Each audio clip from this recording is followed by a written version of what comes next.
It's officially Overreaction Monday here on Steelers Talk after the Pittsburgh Steelers took a big, fat, embarrassing L in front of a national audience versus the Los Angeles Chargers on Sunday Night Football last night. And today I've got my film takeaways, offense and defense from this football game, everything that you guys need to know, and some of the extra nuances that I picked up after watching the film earlier today.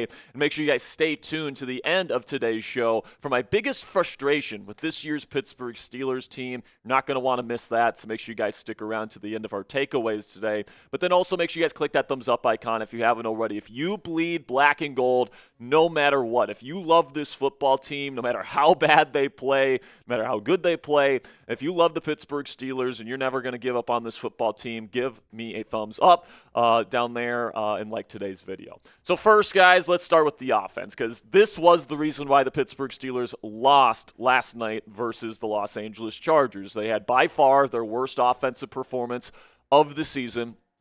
And it really all starts with the quarterback, Aaron Rodgers. If I'd have to, I said it last night on the post-game reaction show, if I had to blame one person for the loss, I have to go with Aaron. He was overshooting passes. He was running into pressure at times.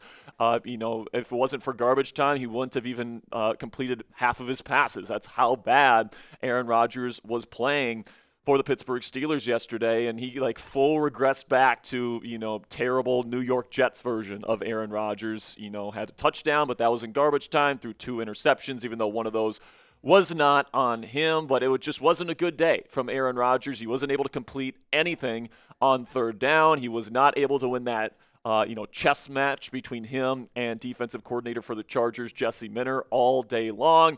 And plain and simply, man, if you're looking for the number one reason why the Steelers lost this ball game, it is because Aaron Rodgers decided to have his worst game in his Steelers tenure to this point. And, frankly, it would have been even worse if Jaylen Warren didn't carry this offense, especially in the second half when they were making some attempts to drive down the field, and Aaron just didn't deliver. And with all that said, I do expect Rodgers to probably bounce back in the weeks to come. Let's face it, man, the Rodgers that we saw in the first 8 games of the season versus the Rodgers that we saw last night was not the same person. All right, Rodgers has actually played pretty well.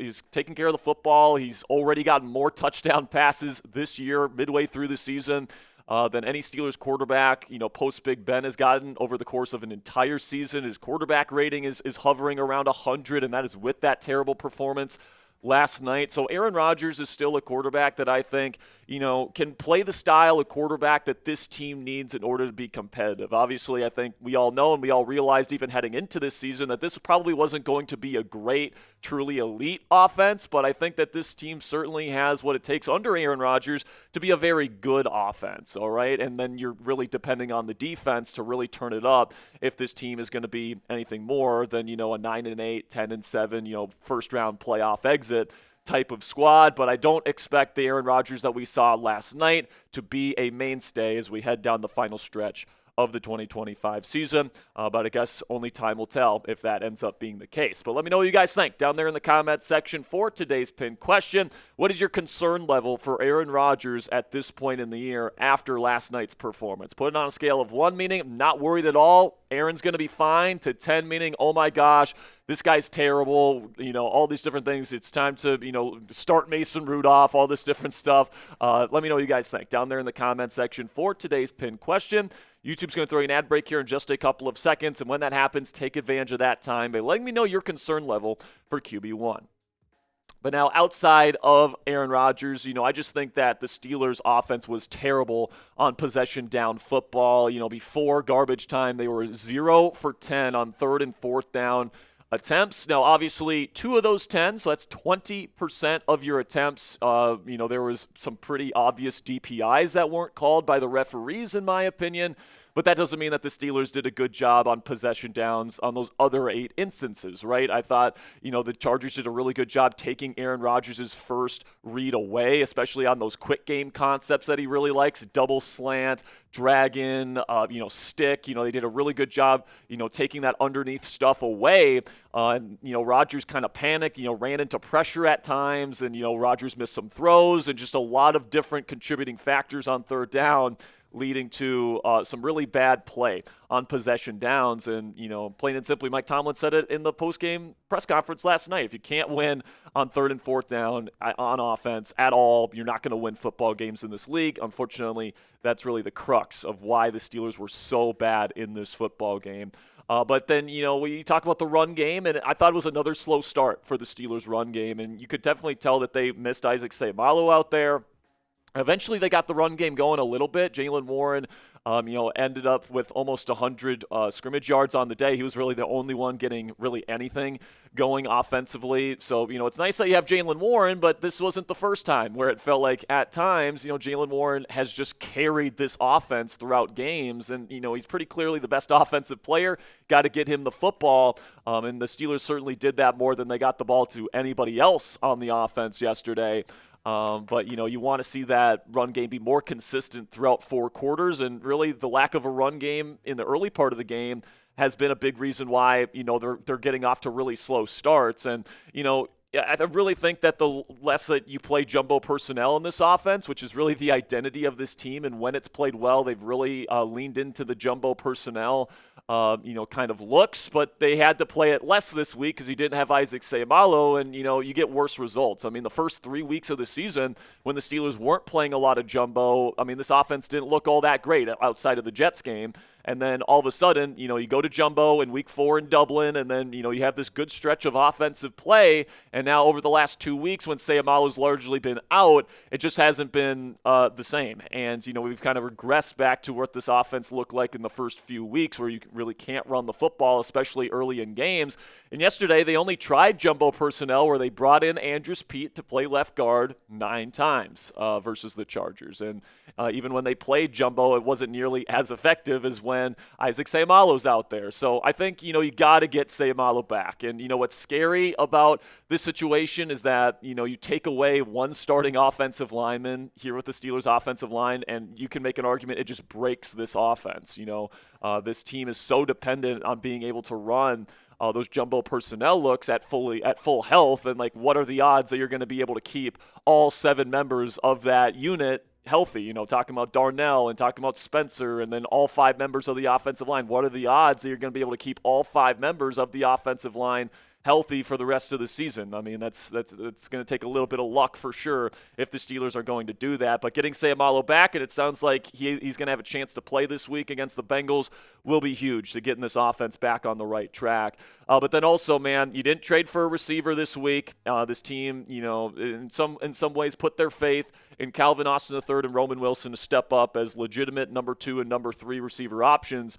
And, I'm specifically disappointed in Calvin Austin III because you guys know, if you've been watching the channel, I think Calvin Austin III is a pretty decent wide receiver. I think that, maybe he's a pretty low-end number 2, but he is a starting caliber receiver.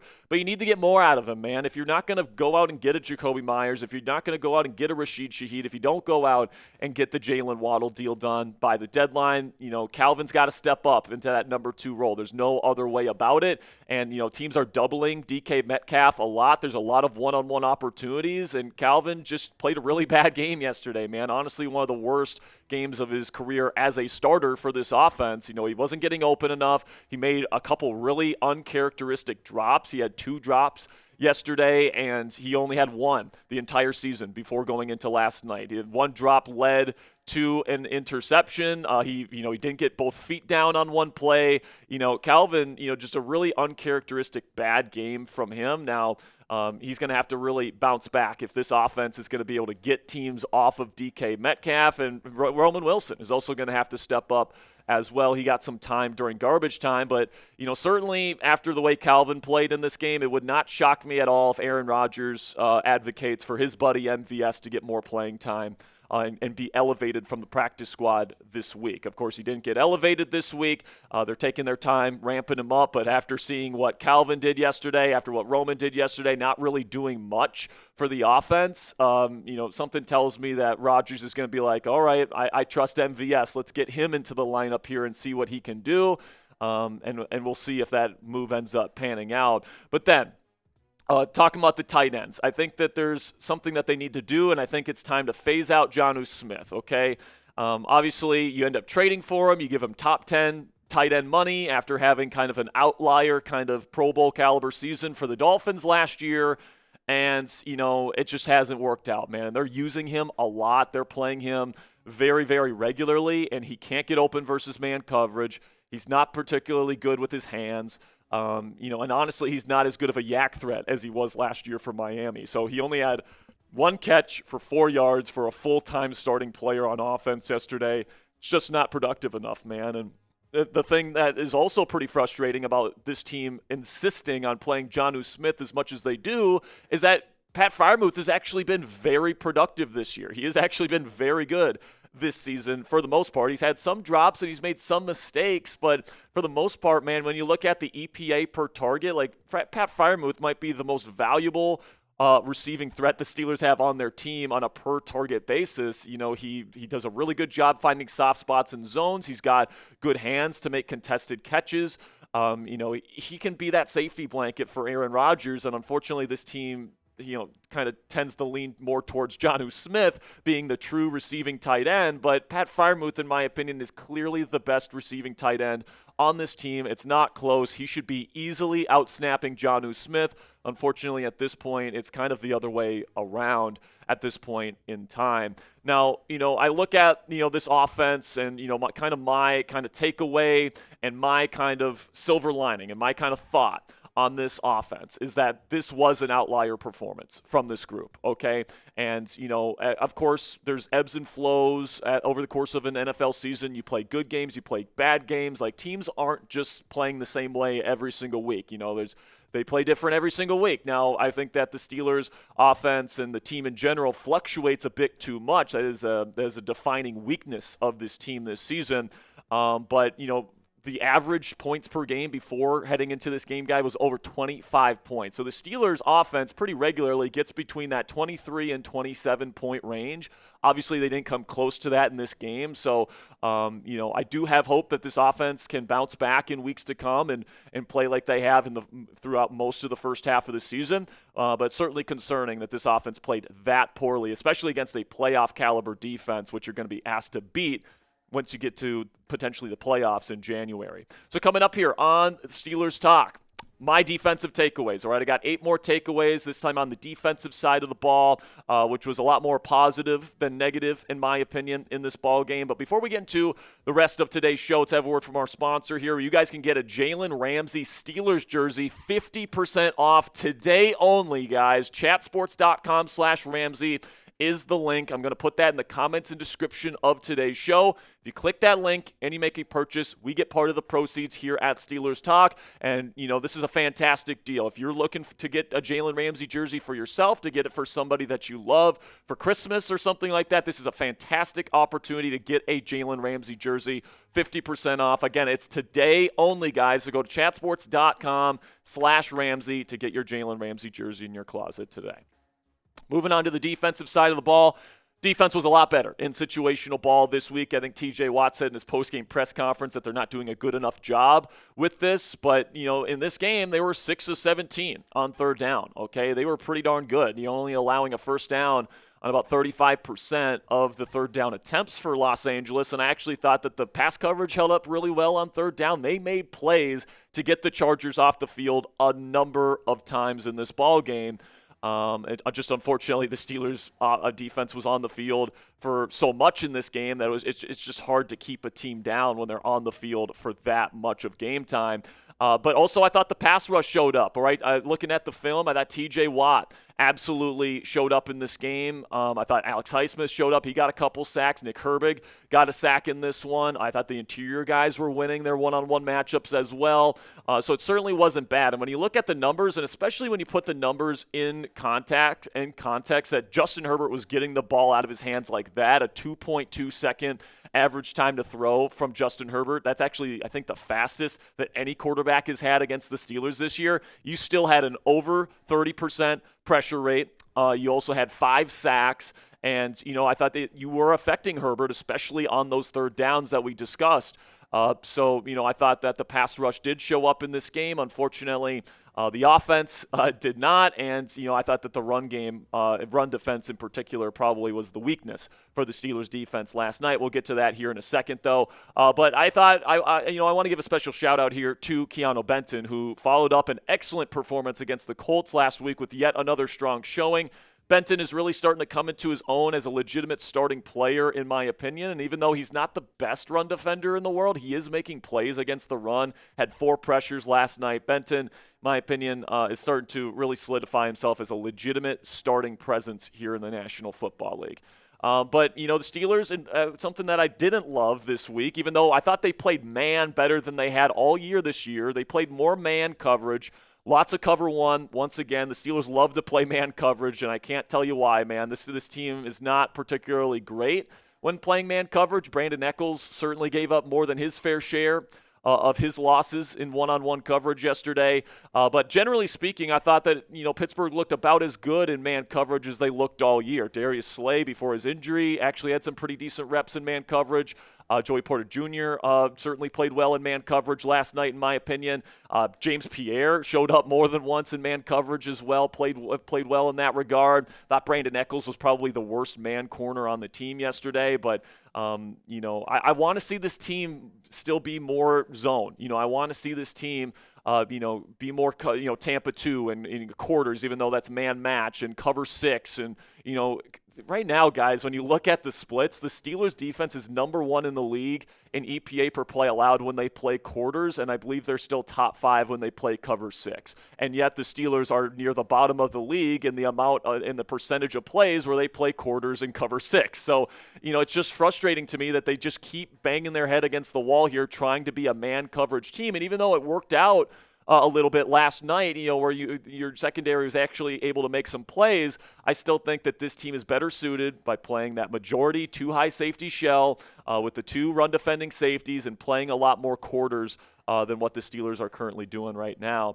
But some specific notes here on guys in the secondary. I thought James Pierre looked really solid, man. Multiple PBUs. He was doing a really good job in man coverage all night long. No major losses in coverage.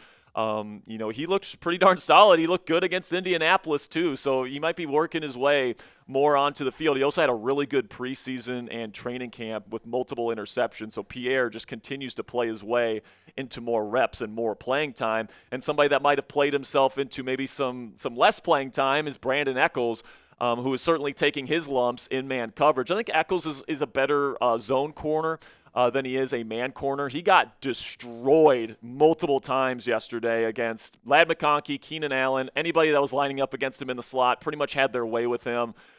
He made some good plays, but he gave up a lot of yardage yesterday in man coverage. And for somebody that's played some pretty good ball this year, it wasn't a good day for 26 at the office last night. And, if Asante Samuel Jr. signs with the Pittsburgh Steelers this week on Wednesday, I might start James Pierre on the outside along with Joey Porter Jr. It sounds like Darius Slay might be missing some time with that concussion.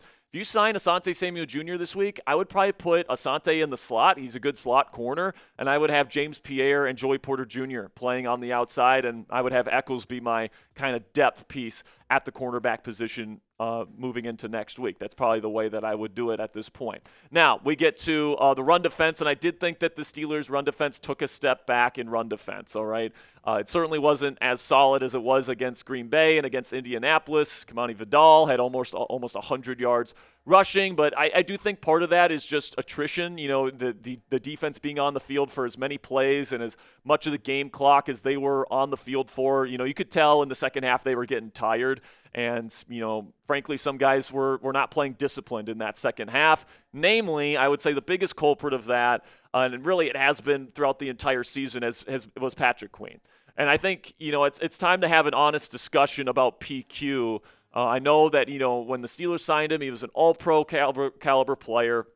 In that Ravens defense where he had Roquan Smith to be the green dot and the main communicator, and PQ could just use his athleticism, and he played well in that Mike McDonald defense, that one season where he made All-Pro. Then he comes to Pittsburgh here, and he gets all this money, and, he's expected to be the every down type of green dot inside linebacker. But he's a liability out there, man. He really is. He's out of position a lot in run defense. He's not filling his run fit.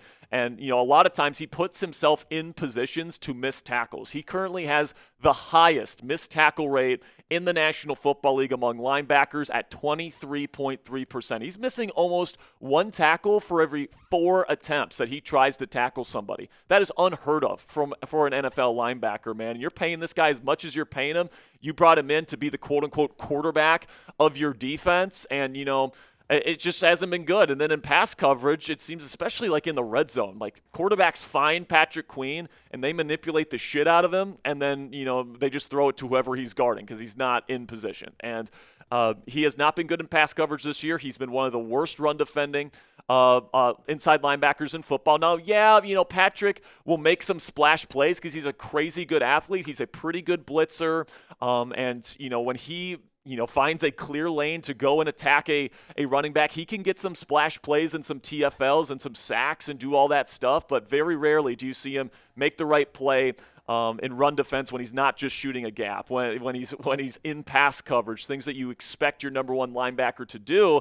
And you guys want to know where all the miscommunications are coming from? You want to know why miscommunication has been such a big issue for the Steelers defense over the last 2 years? Well, maybe it's the guy that's responsible for communicating with the rest of the defense. All right, maybe it's Patrick Queen, who is literally the most important communicator on the defense. I mean, Mike Tomlin says it himself. He says he's the quarterback of the defense. So if people are not in the right spot, if people are confused about what their role is, Patrick Queen has a very big responsibility for that, and I think he's been the biggest culprit over the last 2 years as the quarterback of the defense for these miscommunications that we have been seeing in the Pittsburgh Steelers defense over the last 2 seasons.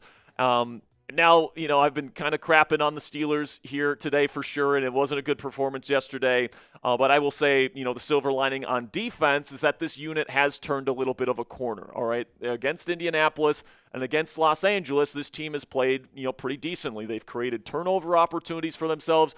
They got off the field on third down quite a bit in this game against the Chargers. They're getting after the quarterback. I think they're doing a better job taking away those first read throws for quarterbacks. I think this defense is getting better as the season goes on, but obviously, the offense needs to show up in order for this defense to kind of do everything that it needs to do. But, that kind of brings me to what's most frustrating about this year's Pittsburgh Steelers team for me, guys, which is that we've seen both sides of the ball this year, offense and defense, play really well this year. There's been individual performances and even stretches where the offenses looked really good and the defenses looked really good, but they very rarely play well together. Okay, and when they do play together, at least somewhat, like in the Indianapolis game. Okay, look what you were able to do. You were able to take the number 1 seed in the AFC at the time and have that game wrapped up at home by the midway point in the fourth quarter. I mean, really impressive performance. But the problem, especially over the last 4 games in the 3 games that you have lost, is that, one side of the football is doing a really good job and they're doing, their part to try and win the ball game, but then the other side is completely crapping the bed, and you just can't do that if you want to be a consistent football team in the National Football League. And, what's so frustrating about this Steelers team, guys, is that we know that this team has the talent and the ability to be able to be one of the more balanced and one of the more dangerous teams in a wide-open AFC. But with the way that they're playing, man, from a week-to-week basis, a whole side of the football is completely incompetent. I mean, that is what's so frustrating about this team, is because we know they have the potential, but they're not consistent enough to reach that potential. Now, there's still time to be able to figure it out, and there's still time for the offense and the defense to, align at the right time and play really good football down the stretch and, get some statement victories against teams like Buffalo and the Ravens and Detroit. And, you have some great opportunities coming up towards the end of your schedule here, but the clock is ticking, man. And if if Mike Tomlin can't get this team to the playoffs this year, and this inconsistency kind of continues throughout the course of the entire season, I think you got to look at potentially trading Mike Tomlin for a first-round pick next offseason. Now, with that said, I still think everything is still in front of this team. I still think that the Steelers can absolutely still make the playoffs, and they can easily even still win the division. Okay, I know that with the momentum and everything, the Steelers have lost 3 out of their last 4. The Ravens have won 3 straight. They're only 1 game behind the Steelers in the division standings. It feels like the Ravens are an inevitability in the AFC North. But I still think it's actually a good time to bet on the Steelers to win the division this year, because you take a look at Baltimore's final stretch, all right? Definitely over the next 2 weeks are games that they should probably win. But then it sounds like Joe Burrow is going to be back for the Bengals by the time that they play both of their games against Cincinnati. I think there's a decent chance they could split that divisional matchup with Joe Burrow being able to come back. I think they probably maybe split against the Pittsburgh Steelers like they usually do. And then you got 2 really tough games at the end of the season as well against the Patriots and the Packers. Those 2 could easily be losses for the Baltimore Ravens. So, the Ravens sitting at 4-5, they can really only afford 2 more losses to get to that 10-win mark. But I would say there's 4 potential losses left on their schedule right there. And, obviously if that happens, you're sitting at what would be sitting at 7-10 if they get all 4 of those losses. So I still think it's very possible that if the Pittsburgh Steelers get to 9 or 10 wins, the AFC North could absolutely still be, in hand for them. So, you look at the Steelers' schedule the rest of the way. Can we find, 4 or 5 more wins? I certainly can. Cincinnati's a team where if the defense just plays better than they did last time, and the defense has been playing better lately, you should be able to win that game at home. Aaron Rodgers traditionally plays extremely well in Chicago, and that team is extremely fraudulent, in my opinion. You can certainly win that game in Chicago. Buffalo has really struggled against jumbo personnel this season, and they can't stop the run. I think the Steelers could get a big upset in Week 13. That's already 3 right there. And then if you split versus Baltimore, you just have to win 1 between Miami or Cleveland to get to 10 wins, if that's the case. All right. So I still think everything is still in front of this team. There's still hope for the season. I really do think that this Steelers team has the potential to be, the team that is most likely to have playoff success since the 2017 season. All right, I think that Rodgers, is certainly capable of playing better than he did last night. I think that this defense is starting to turn a little bit of a corner, and hopefully they continue to play well and get after quarterbacks. Hopefully, this offense as a whole bounces back in the weeks to come. And I certainly still think under Mike Tomlin, 9 wins, 10 wins, 11 wins is still within reach for the Pittsburgh Steelers, even after last night's loss. And now we shift our focus to Week 11 versus the Cincinnati Bengals in a game that really feels like a must-win. And once again, it appears that not only is Joe Burrow likely to not be playing, even though his 21-day practice window just opened today, but head coach Zach Taylor has told reporters now that Trey Hendrickson is doubtful to return this week versus the Steelers. Hendrickson's been dealing with an injury here for quite a while. Been battling with that. Obviously, Hendrickson did not play in the first game versus the Steelers, but whenever Trey Hendrickson is not out there on the field, guys, that just makes their defense even worse. And this is a Steelers offense that put up over 30 points against this Bengals defense the last time they met on Thursday Night Football. They're going to be without Joe Burrow for their second straight game against the Steelers. They're going to likely be without Trey Hendrickson as well.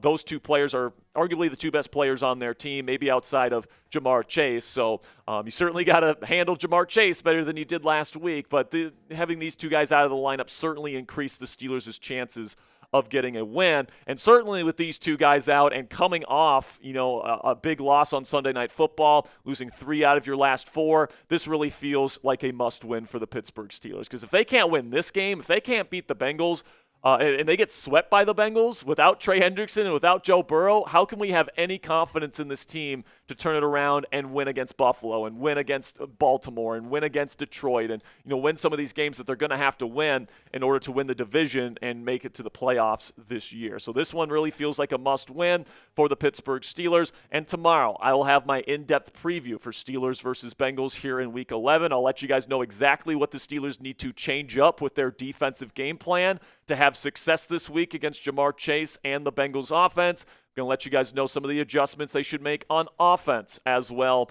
to get the most points on the scoreboard possible to hopefully get this team to 6-4 by this time next week. That'll be it for today's show, guys. Thank you so much for sticking with me here on what has been a beast of a video here on Steelers Talk on Overreaction Monday. Appreciate all of you guys stopping by here today. We'll have more coverage for you guys coming up tomorrow morning. So make sure you guys click that subscribe button if you haven't already. Till next time, guys, here we go, Steelers.